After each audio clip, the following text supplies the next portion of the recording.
when a young businessman from Columbus bought the abandoned Holle farmstead outside Marietta, Ohio some years ago. The real estate agent pointed out something unusual about the basement. That part has been closed off since the 1930s, she explained, motioning toward a wall of old bricks that looked strangely out of place in the stone foundation. Past owners had never bothered breaking it open. What he uncovered behind those 91-year-old bricks would force historians to retell a disturbing chapter of Ohio's medical past. A chapter that wealthy families had spent nearly a century trying to bury. The truth about Dr. Amos Fletcher's hidden hospital during the cholera outbreak of 1832 was far more horrifying than anyone had dared to imagine. Before we go further into what was discovered in that locked basement, if you're interested in America's darkest medical secrets, make sure to subscribe and let me know in the comments which state you're listening from. Stories like this are hidden in every corner of the country, just waiting to be revealed. The discovery that shook Marietta's historical roots began with nothing more than a man wanting to enlarge a root cellar. The summer of 1832 brought more than just sweltering heat to the rolling hills of southeastern Ohio. Cholera, the dreaded Blue Death, had crept up the Ohio River from New Orleans, leaving behind trails of corpses in towns like Cincinnati and Portsmouth. By July, the sickness had reached Washington County, and the small town of Marietta, barely 40 years old with less than 2,000 residents, found itself drowning in fear. Dr. Amos Fletcher McComoher arrived in Marietta that summer carrying flawless credentials from the University of Pennsylvania Medical School and letters of recommendation from respected doctors in Philadelphia. He was a tall, sharp-featured man with piercing gray eyes and prematurely white hair, and he carried himself with the confidence of someone trained in the East. In a frontier town where most doctors were little better than barbers or traveling medicine salesmen, Fletcher stood apart. The Holle family had settled on their 100-acre farm 3 miles northeast of Marietta in 1798, when Ohio was still part of the Northwest Territory. Thomas Holle, a veteran of the Revolutionary War, had built the farmhouse himself, using limestone and timber from his own land. By 1832, Thomas had been dead for 5 years, leaving the property to his son Marcus, a quiet 32-year-old who farmed wheat and raised cattle with his wife Sarah and their 3 small children. Marcus Holloway was no doctor, but he had something Fletcher desperately needed: a large, cool, out-of-the-way basement with stone walls that could be cleaned easily, and several rooms that could serve as patient quarters, all hidden from the anxious public eye. When Fletcher came to Marcus in late July with a proposal to set up a private isolation hospital for cholera patients whose families could afford special treatment, Marcus saw a chance to bring in much-needed money during lean farming years. The deal sounded simple. Fletcher would pay Marcus $50,000 a month, more than the farm usually made in 3 months, in exchange for using the basement as a treatment center for wealthy patients from Marietta and nearby towns. The natural coolness of the basement and its separation from the main house made it an ideal place to keep the sick apart, while Fletcher practiced the newest medical methods. Sarah Holloway had doubts about letting diseased patients live under their house, but Marcus reminded her of their growing debts and the hope of financial relief. Fletcher soon moved his medical tools into the Holle basement in early August, turning the largest chamber into what he called his treatment room. The basement's old storage areas became patient quarters, each with a bed, wash basin, and chamber pot. Fletcher set up oil lamps for light and placed wooden tables for his instruments and bottles of medicine. To a casual visitor, it looked like a simple but well-prepared medical clinic. What the Holloways didn't know was that Dr. Fletcher had been quietly removed from his position at Pennsylvania Hospital 6 months earlier for questionable methods and experiments not approved by the medical board. His obsession with curing cholera had driven him into darker practices, including secret experiments on poor patients who often died under his care. His departure from Philadelphia had been arranged quietly, with sealed letters and whispered conversations in medical halls. The first patients arrived at the Holle farm on August 15, 1832. Jacob Whitman, a wealthy grain merchant, brought his 22-year-old daughter Elizabeth, who was showing the unmistakable signs of cholera. Severe cramps, violent diarrhea, and the bluish skin that earned the illness its dreadful nickname. Fletcher reassured Whitman that Elizabeth would receive the best care available west of Philadelphia, based on the latest European medical theories, treatments far beyond what Marietta's crude public hospital could offer. Whitman paid Fletcher's fee of $25, nearly a year's pay for a working man, and left with the promise that he could visit in 3 days. Fletcher insisted on a strict quarantine to prevent infection, which seemed both wise and professional. Elizabeth Whitman never made it through the night. Fletcher's treatment methods, hidden from the families who placed their loved ones in his hands, were built on a radical idea he had formed in Philadelphia. Believing that cholera came from corrupted fluids in the blood, Fletcher thought that only extreme purging and heavy bloodletting could cure patients. His graduated depletion therapy involved draining massive amounts of blood, sometimes up to 2 quarts from one patient, while also giving huge doses of calomel, a mercury-based drug that caused violent purging. This theory wasn't completely unheard of. Bleeding and mercury medicines were common in 1832. But Fletcher's use of them was extreme even for those times. While most doctors might take 8 to 12 ounces of blood from a cholera patient, Fletcher took 10 times that, where others gave tiny grain-sized doses of calomel. Fletcher's doses held enough mercury to poison a healthy man. Fletcher kept careful records of everything, writing in a leather-bound journal that he locked away in a wooden box. Those notes would later become the strongest proof of what happened in that basement during those months of horror. Patient shows classic cholera symptoms upon arrival, he wrote of Elizabeth. Began graduated depletion at 200 p.m. with 24 ounces bloodletting. Pulse weakened but color improved. Gave 15 grains calomel with laudanum. Second bleeding of 20 ounces at 6000 p.m. Produced clear improvement in humoral balance. Patient resting quietly. Third bleeding set for midnight. To complete first purification cycle. What Fletcher called clear improvement was really the steady weakening of a young woman whose strength was being drained away. Elizabeth did not die from cholera, but from blood loss and mercury poisoning. Her body finally gave out, not from disease, but from Fletcher's so-called cure. He buried Elizabeth in a rough grave behind the farmhouse, telling Marcus Holloway that quick burial was necessary to stop the spread of infection. When Jacob Whitman returned 3 days later to see his daughter, Fletcher solemnly told him that Elizabeth had died peacefully after showing early signs of recovery. The disease advanced too quickly for even the most advanced methods, Fletcher said. I am truly sorry for your loss, Mr. Whitman. I did everything medical knowledge allows.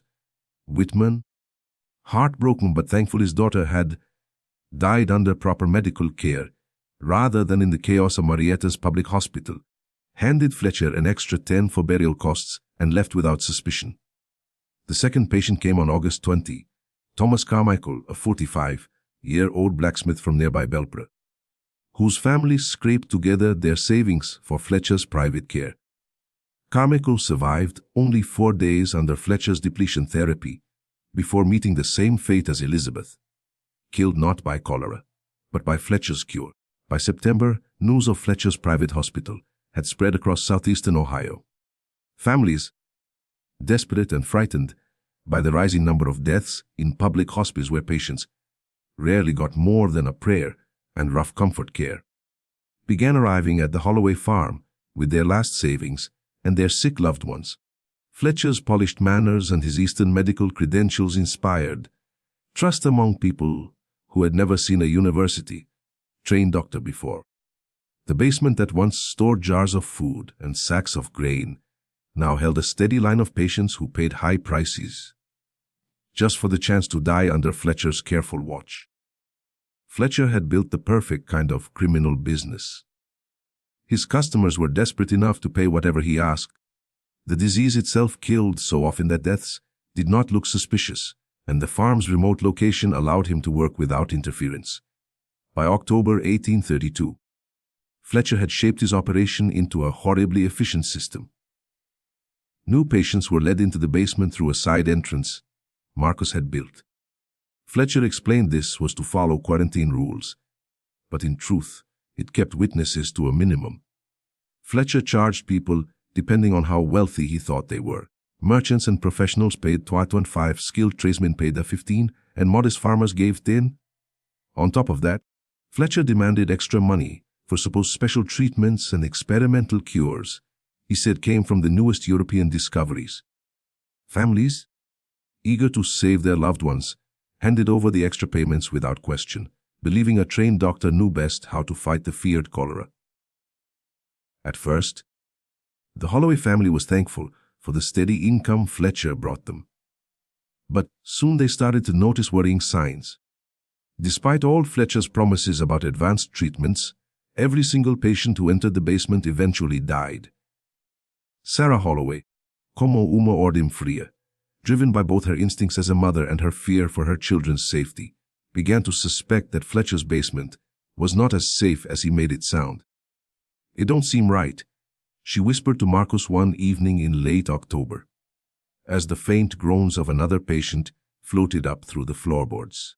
"All them fancy treatments, all that schooling, and still everyone dies down there. Even old Doc Hartwell in town saves 1 out of 3 or 4. Marcus, more practical and hardened by farm life, brushed aside her fears. He reminded her that even rich folks die just like the poor. Maybe, he said, they waited too long to come, thinking their money would buy them a miracle that never came. What Marcus and Sarah could not know was that Fletcher had already added a darker source of income. After each patient died, Fletcher carried out what he called post-mortem examinations to study cholera's effect on the body. In truth, these were rough dissections where Fletcher removed organs and pieces of tissue. He stored them in jars of alcohol and sold them to medical schools in Columbus and Cincinnati. The secret trade in human body parts was an open one in medical education. Schools often struggled to find fresh cadavers for teaching and paid well for them, asking few questions. Fletcher's cholera victims, kept away from their families and buried quickly for fear of spreading infection, gave him the perfect supply. Fletcher's journals from this time show just how cold his mind had become. Patient ARIS expired at 3:20 a.m. after completion of depletion cycle. Immediate post-mortem produced excellent samples. Liver with advanced deterioration, kidney suitable for storage, heart showing typical post-death signs, value of material, the 12 net profit from Hendrick's case. No 37 after burial and preservation costs. The basement soon looked less like a hospital and more like a slaughterhouse hidden under the name of medicine. Fletcher set up a heavy wooden table in a side room, where he carried out his cuttings. Around it stood sharp instruments and rows of glass jars, filled with preserved human parts. The cool limestone walls were easy to clean and ideal for keeping the jars until he shipped them to waiting schools.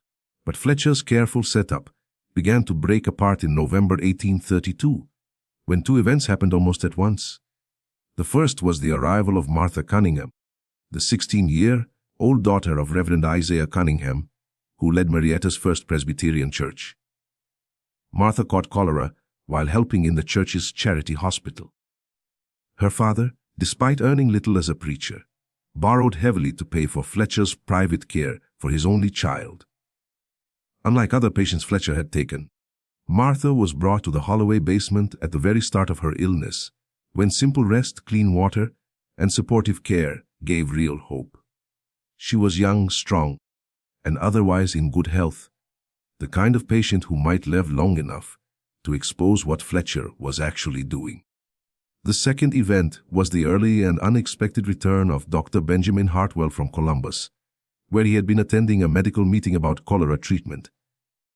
Hartwell, Marietta's only other trained doctor, had grown curious about the stories of Fletcher's supposed success. Out of both courtesy and professional interest, Hartwell visited the Holloway farm on November 12th to talk about methods. What Hartwell saw that cold morning in the Holloway basement would remain with him forever. He reaches the farm around 10 o'clock, expecting Fletcher to be checking patients or speaking with the Holloways about quarantine rules. Instead, he found the basement door unlatched and went down the stone steps. What he saw inside shocked him. Martha Cunningham lay senseless on Fletcher's table, her face pale and wax-like, drained from severe blood loss. Nearby sat 2 large bowls filled with blood. Fletcher stood ready with a syringe holding what Hartwell instantly recognized as a deadly dose of calomel. Around the room, organs floated in jars like twisted exhibits. "Fletcher!" Hartwell shouted, his voice echoing off the stone. "What in God's name are you doing to this child?" Fletcher turned, his apron stained in blood, his face twisted and wild. He looked less like a doctor than a butcher. For a few seconds, the 2 men locked eyes across the limp body of Martha Cunningham, the full horror of Fletcher's crimes hanging heavy in the air. "Dr. Hartwell," Fletcher said at last, speaking with a strange calm, "I did not expect you. Miss Cunningham is doing remarkably under depletion therapy. I was just about to give her the last stage of mercurial cleansing." Hartwell rushed to Martha's side, checking her pulse and looking at her eyes. "This girl is dying from blood loss, not cholera," he said. "How much blood have you taken from her?" Fletcher opened his journal, speaking with cold detachment. 40. 2 ounces in the past 18 hours, with another 16 planned for this morning's treatment. Her humors are almost balanced. 40. 2 ounces. Hartwell's voice cracked in disbelief. "That's nearly 3 quarts. You've bled this girl nearly to death." The 2 men began to argue loudly, their voices reaching the Holloways upstairs. Fletcher defended his work desperately, quoting European theories and his own notes. Hartwell, horrified, demanded that Fletcher stop at once and let him examine the other patients. The fight ended suddenly when Hartwell learned the truth. Martha was Fletcher's only living patient. The other beds stood empty, their occupants already buried in the growing graveyard behind the farmhouse. "Where are the others?" Hartwell demanded. Fletcher answered with chilling calm. "They fell to the advanced stages of quarter infection before my treatments could work. The sickness was unusually deadly this season." Hartwell's medical training told him at once that something was terribly wrong. Even in the worst cholera outbreaks, death rates almost never went above 60% when proper treatment was given. Fletcher claimed to be offering the best care possible. Yet in his hands, the death rate seemed to be 100%. Dr. Hartwell's discovery of Fletcher's methods created a problem with no easy solution for anyone. Hartwell felt both a moral and professional duty to reveal Fletcher's harmful practices, but doing so would also implicate the Holloway family, who had provided the building, and could ruin the names of the families who had trusted Fletcher. In the small and close-knit community of Washington County, scandal could destroy lives as surely as any disease. The families who had sent their loved ones to Fletcher were among Marietta's most respected citizens, merchants, tradesmen, and landowners whose good standing depended on reputation for sound judgment and moral strength. To admit that they had been fooled by a fraud would bring shame that might last for generations. Hartwell began treating Martha Cunningham right away with fluids and rest, trying to undo the harm Fletcher had caused. At the same time, he sent word to Reverend Cunningham and several other respected men, asking them to come quickly to the Holloway farm for an urgent matter concerning Fletcher's medical work. The men who gathered in the Holloway farmhouse that afternoon represented the pillars of Marietta's society. Reverend Cunningham, Judge William Putnam, Merchant Samuel Fearing, and banker Nathan Gilman all had either trusted Fletcher with family members or recommended him to neighbors and friends. Hartwell's revelation of Fletcher's actions struck them like a heavy blow. The physician they had welcomed and honored as a man of learning from the East was now unmasked as a killer who had knowingly ended the lives of their loved ones while charging high prices for the privilege. Just below them, in the basement, lay proof of deception, malpractice, and likely deliberate murder. Fletcher, trapped and facing the ruin of everything he had built, made a desperate attempt to defend himself. He brought out his journal and began reading sections that described each patient's care, arguing that his methods followed real medical theories and that the deaths were the natural result of the severe cholera outbreak, not his practices. "Gentlemen," Fletcher said, his voice slipping into the tone of a medical professor, "I understand your shock at seeing advanced medical procedures. What may seem extreme to untrained eyes is in truth the use of the most current European science. Every treatment I performed was intended to save life, never to take it." Judge Putnam, whose own nephew had died just 2 weeks earlier under Fletcher's care, would not accept these words. "Dr. Fletcher," he said coldly, "are you asking us to believe that bleeding a 16-year-old girl nearly to death is accepted practice?" Fletcher replied without hesitation, "In cases of severe humoral imbalance, yes. The corruption must be drawn from the body before healing can begin. Miss Cunningham's recovery will prove my methods, but Martha Cunningham did not recover. Despite Hartwell's determined efforts, she passed away that evening, her young body too weakened by Fletcher's harsh treatments to heal. Her death, witnessed by many, was the undeniable proof that Fletcher's methods were not healing but killing. The loss of Martha before multiple witnesses changed Fletcher instantly in their eyes from a trusted doctor into a clear murderer. Still, the men at the Holloway farmhouse faced a painful question. How could they deal with Fletcher without destroying themselves and their whole town in the process?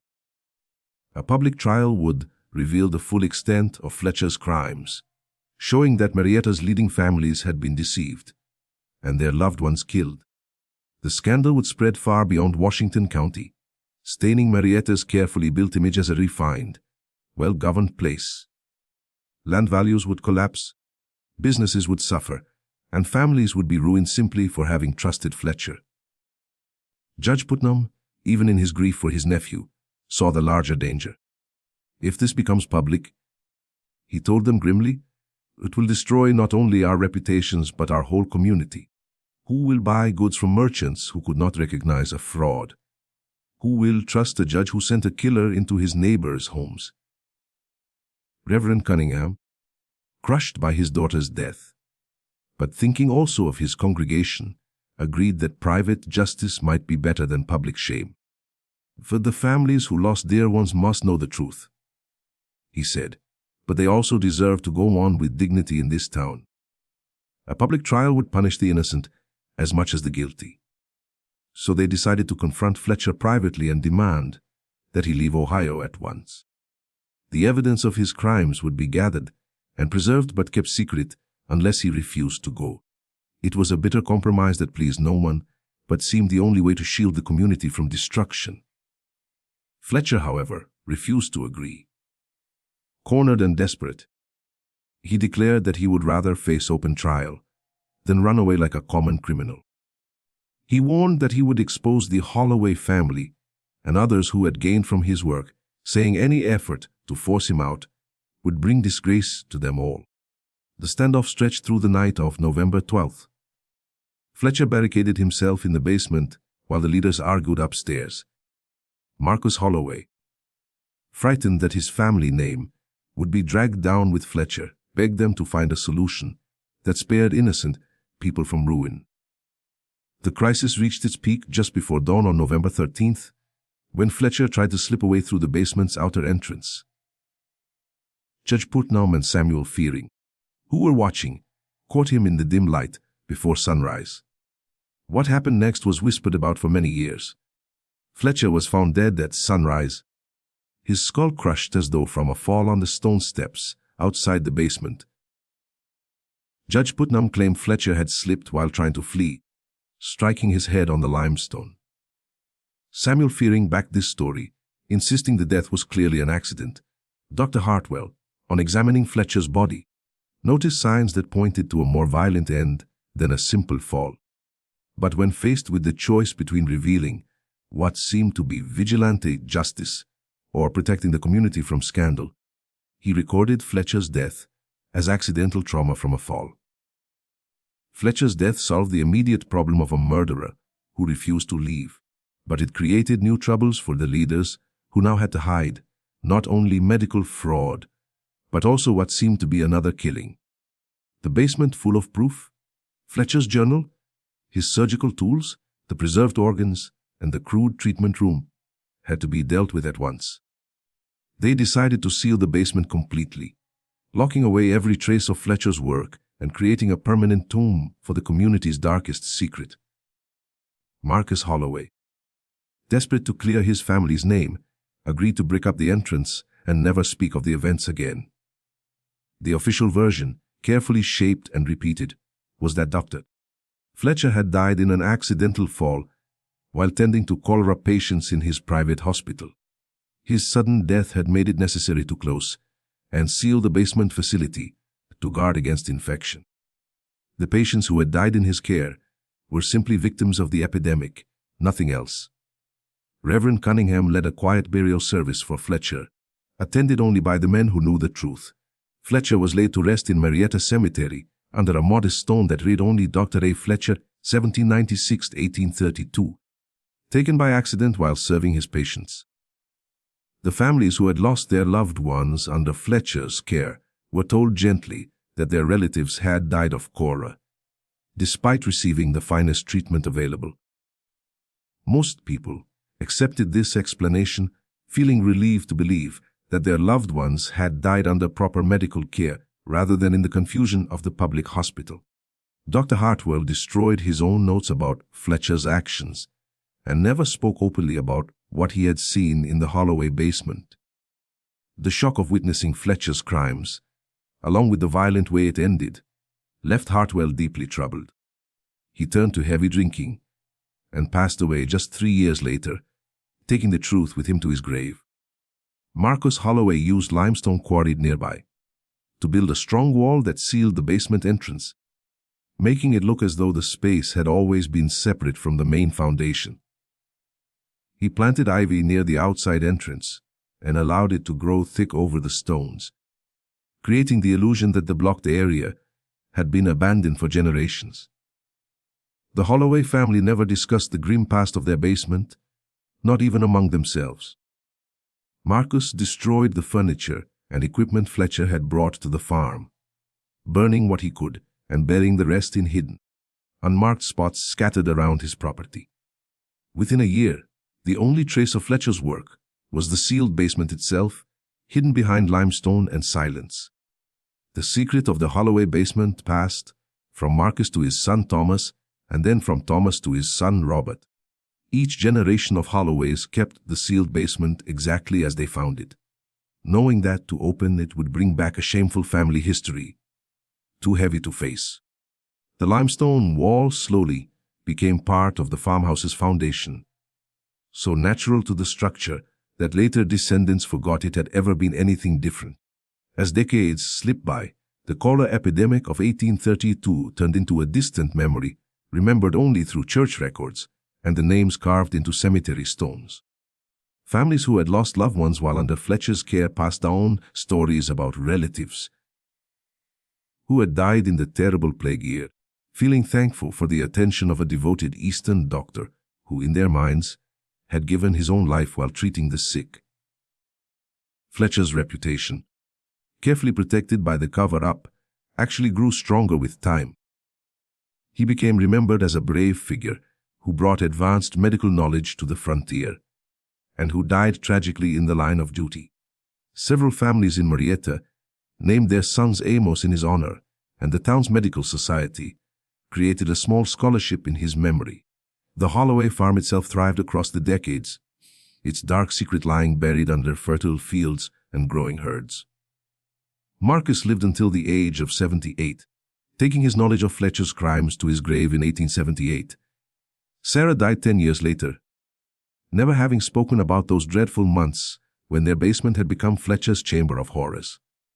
By 1900, when every original witness to Fletcher's actions had already died, the sealed basement was viewed only as a strange piece of architecture, an odd space that had no real purpose but was too expensive to dig out or repair.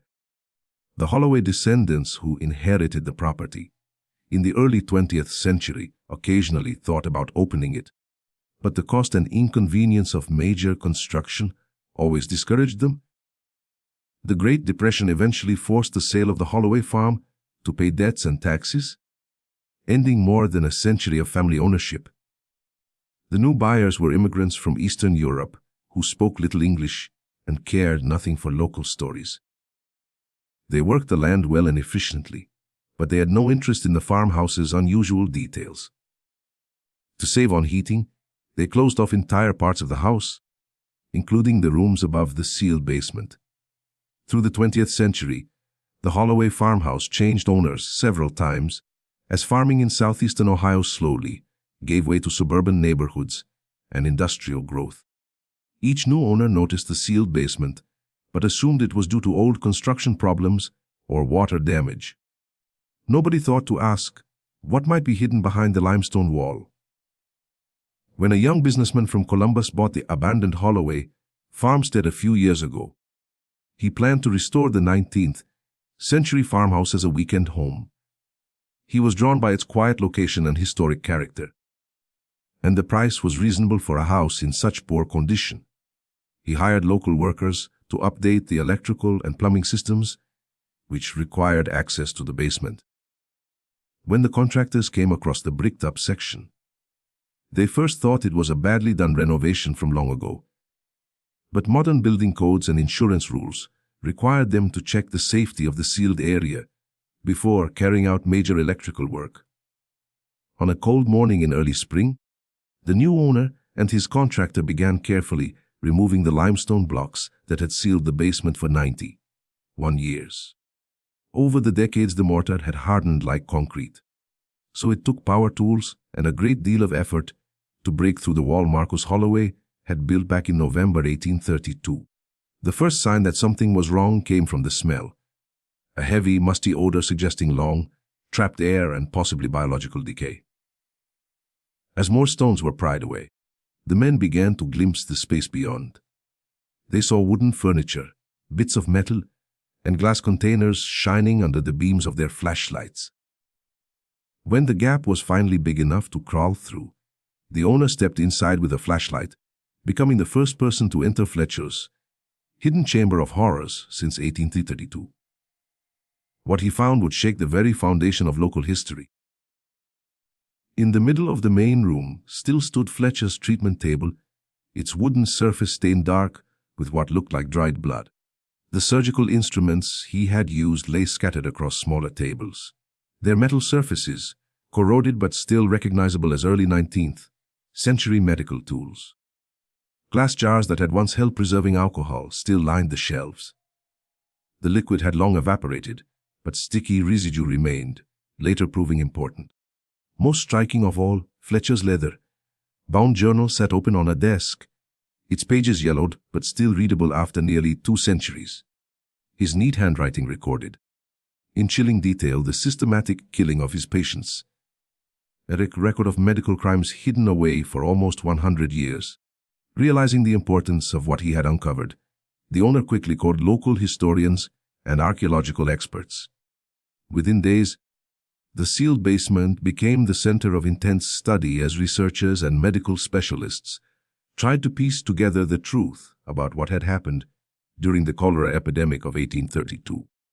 Their investigation revealed evidence darker than anyone had expected. Analysis of the items preserved there proved beyond doubt that Fletcher had deliberately killed his patients through carefully planned malpractice. Just as described in his journal, tests of residue from his medicine bottles showed mercury levels high enough to kill even a healthy person within hours. The bloodstains on his instruments showed traces from multiple individuals, suggesting far more victims than he had written about. Even more chilling, Tribunal tema como ordem fria, digging around the farmhouse revealed at least 12 unmarked human graves, showing that Fletcher's victims were more numerous than even his own detailed records admitted.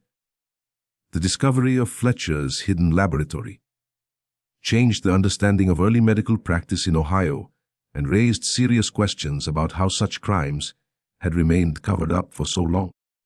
Church records, death certificates, and family papers from the 1830s revealed suspicious patterns that should have been noticed back then, but were either overlooked or deliberately ignored.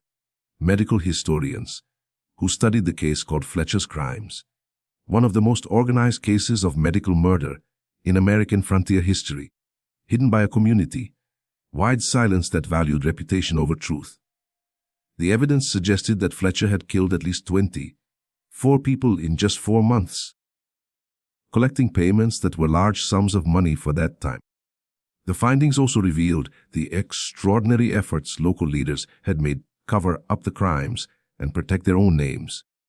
Records showed courthouse officials had changed death certificates, community leaders had suppressed damaging reports, and church authorities had given false testimony about Fletcher's character. Together, these layers of silence and lies allowed Fletcher's crimes to stay hidden for nearly 200 years, until chance and renovation work finally broke through the limestone wall that had guarded his secret. Perhaps most unsettling was the proof that Fletcher's actions were not fully unique. Research that followed the basement discovery revealed similar suspicious cases in other Ohio towns during the same time, showing that medical fraud and malpractice were more widespread than people had believed.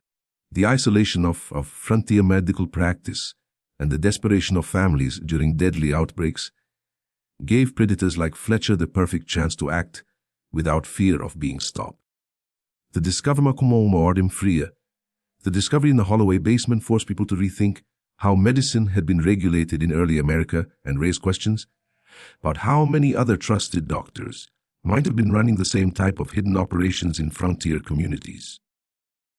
The evidence suggested Fletcher's crimes were not hidden through clever criminal planning, but through a community's choice to protect its reputation instead of demanding justice for the victims. The excavation of Fletcher's basement lab continued for months as investigators carefully recorded and saved evidence of crimes that had been buried for almost 200 years. Local medical leaders admitted both Fletcher's crimes and the oversight failures that let them happen, while historians and local societies worked to honor those who had died under his care. The investigation also showed the painful cost of the community's choice to hide Fletcher's deeds. Rather than pursue justice through proper legal channels, families who had trusted Fletcher with their loved ones had been deceived not just by a criminal doctor, but by community leaders who placed reputation above truth and responsibility. Analysis of remains found behind the farmhouse confirmed the identities of several victims whose families had long believed they had died of natural causes. The shocking revelation that these deaths were actually murders deeply affected descendants who had carried down family stories of loss during the cholera epidemic without ever imagining that their ancestors were victims of deliberate crimes. The Hollow family descendants, now spread across the country generations after the farm was sold, expressed mixed emotions about the findings. Some felt horrified that their family's old property had been the site of such dark crimes, while others felt relieved that a hidden family truth had finally been uncovered. Several family members admitted that they grew up hearing vague tales about something bad happening in the basement, but no one had passed down exact knowledge of Fletcher's activities. The investigation raised troubling questions about medical oversight in general. Though systems had improved greatly since Fletcher's time, historians warned isolated practice settings and vulnerable patients could still allow abuse to go unnoticed for years. The farmhouse where Fletcher performed his terrible acts has now become a place of strong historical interest. His basement laboratory was kept exactly as it had been found, serving as a reminder of how weak rules and community denial made it possible for such abuse to continue. The leather-bound journal that described Fletcher's crimes was preserved as a key record for studying medical fraud during the antebellum period. His surgical tools and preserved samples were saved as important evidence for understanding both medical ethics and the history of professional misconduct. The property owner who made the discovery chose to protect history rather than remodel for personal use. The importance of Fletcher's basement as proof of systematic medical crime outweighed the value of modern comfort. The investigation sparked by the basement find led to similar studies at other old medical sites in Ohio, and nearby states. Researchers uncovered several places where odd patterns of deaths during the 1830s cholera epidemic suggested fraud or malpractice. None of these discoveries matched the dramatic nature of Fletcher's hidden lab, but together they pushed scholars to rethink how medical regulation had been handled in early America. Families of Fletcher's identified victims, located through genealogical records and the study of remains, began creating memorials that stressed the importance of truth and accountability in medicine, values that had been tragically missing during Fletcher's reign in the Holloway basement. Dr. Fletcher's grave in Marietta Cemetery became controversial after the discovery. Some descendants of victims asked that his remains be moved from the section reserved for honored townspeople, saying a murderer did not belong there. Others argued that moving him would achieve nothing, and that leaving his headstone was a harsh reminder of how communities can be tricked by those misusing professional authority. The cholera outbreak of 1832, which gave Fletcher cover for his crimes, killed thousands across Ohio during its worst months. Records suggest that Fletcher was behind only a small portion of those deaths. But his abuse of trust and intentional murders made his crimes one of the darkest chapters in American medical history. Medical ethicists who studied the case pointed to several factors that enabled his actions: the isolation of rural practice, desperate families in epidemic times, the lack of proper licensing and oversight, and most importantly, a community willing to protect reputation instead of face the truth when confronted with evidence of systematic abuse.